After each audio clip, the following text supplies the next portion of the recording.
Hi everybody, how's it going? Hope you're all doing well. Welcome back to another episode of Blockchain and Beyond. As always, I'm your host Farzan.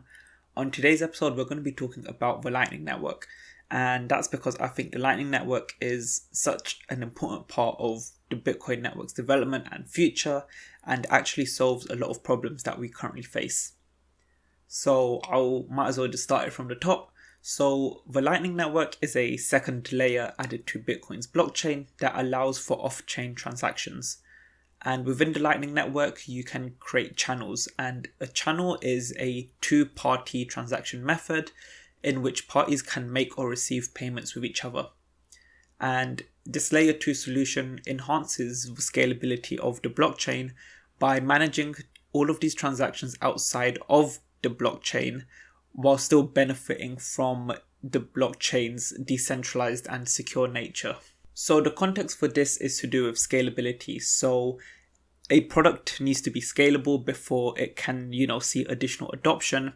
And it is one of the limitations of Bitcoin and some cryptocurrencies in general.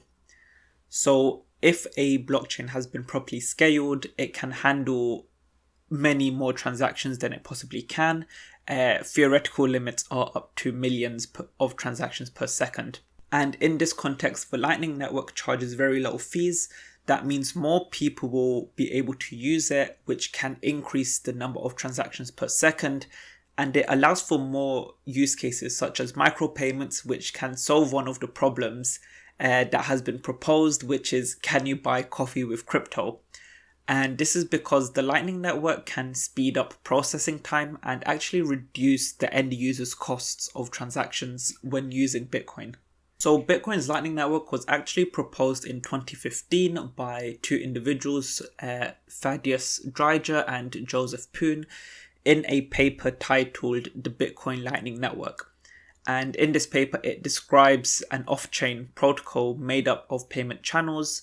And within these payment channels, two untrusted parties can actually transfer value or assets without congesting the rest of the network. For example, the paper mentions that Visa in the holiday season of 2013 peaked at 47,000 transactions per second.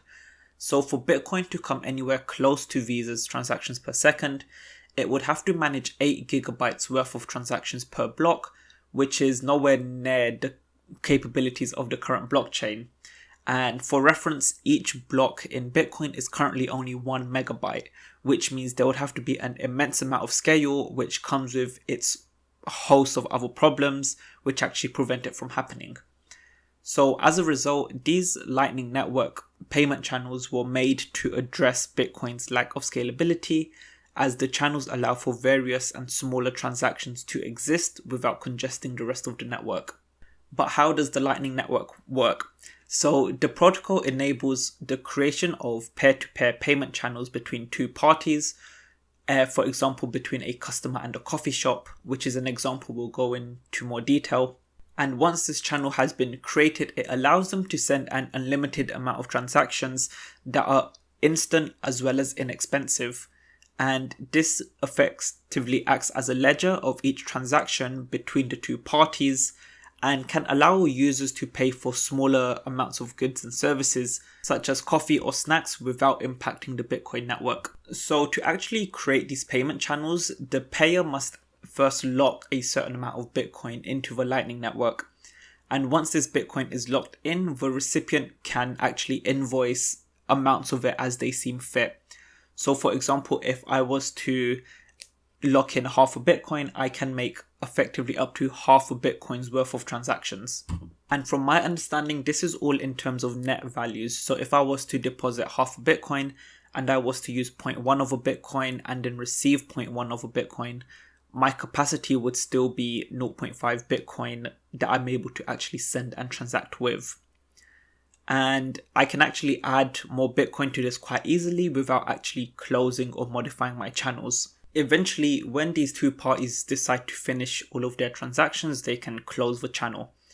And the process for that is all of the channel's information is consolidated into a single transaction, which is then sent to the Bitcoin mainnet for actual recording on the blockchain.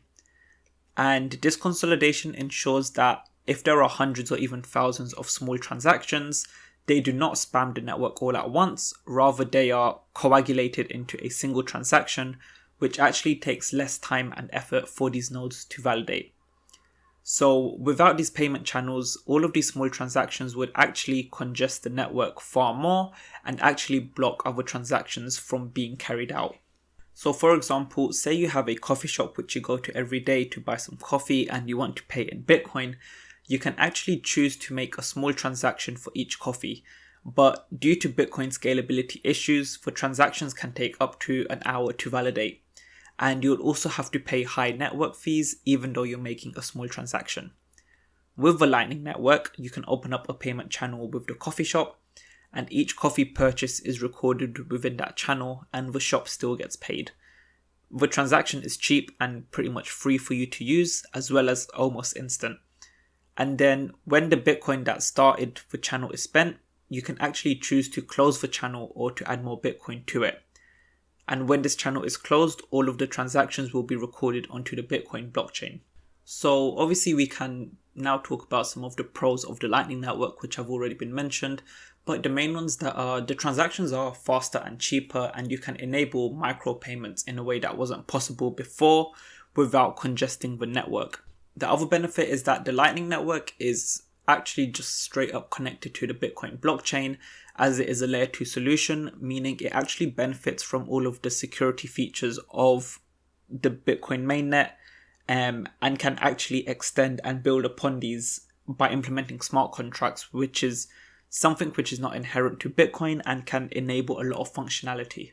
And the Lightning Network actually has a lot more capacity to grow, in the sense that because it is a smart contract platform of sorts, it can actually be used to enable atomic swaps or swaps in general, which is switching from one cryptocurrency to another using the Lightning Network.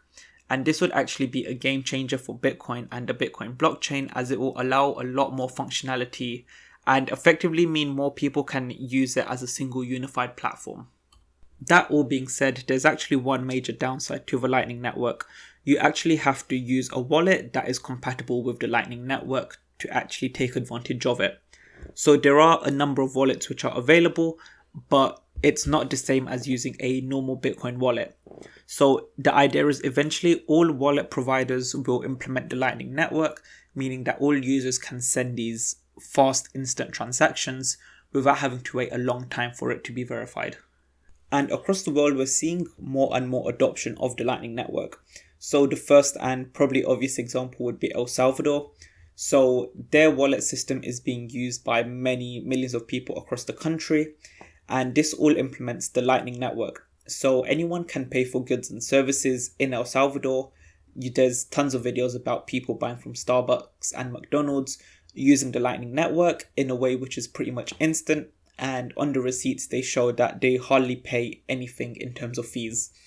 So that's a very strong use case of where the Lightning Network is actually proving to be a payment system, and that actually convinces a lot of countries to look into Bitcoin as another method of payment.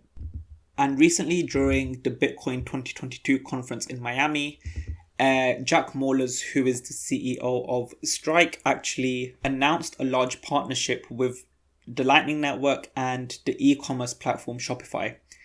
And what this means is that people would be able to pay for goods and services on Shopify using Bitcoin's Lightning Network. So I, as a consumer, would pay using Bitcoin, and the end receiver would actually receive it in dollars.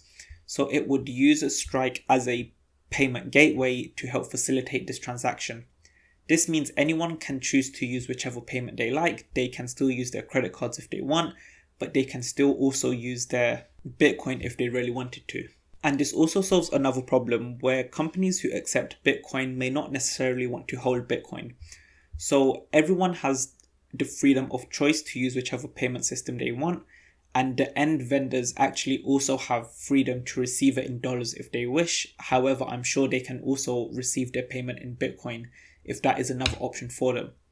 And this is something we may see happen with a lot of companies. As we know, Tesla already hold Bitcoin on their balance sheet. They may choose to actually maintain this, or they may start to use Strike to actually convert their Bitcoin directly into dollars. Jack Mallers also mentioned that he's working closely with policymakers to ensure that they have the right to build freely in this country, or in America rather, and to help protect the ability to innovate, especially using these technologies, which can help better the world and create a system that everyone is able to use equally. And yeah, that covers everything I wanted to. I hope you guys enjoyed that. So yeah, the Lightning Network is quite such a important piece of Bitcoin's technology, and it's probably one of the things that will help take Bitcoin a step further. And yeah, as always, I hope you enjoyed this episode. If you do have any questions, feel free to reach out to me on any of my social media. It would be great to hear from you. But until next time, goodbye.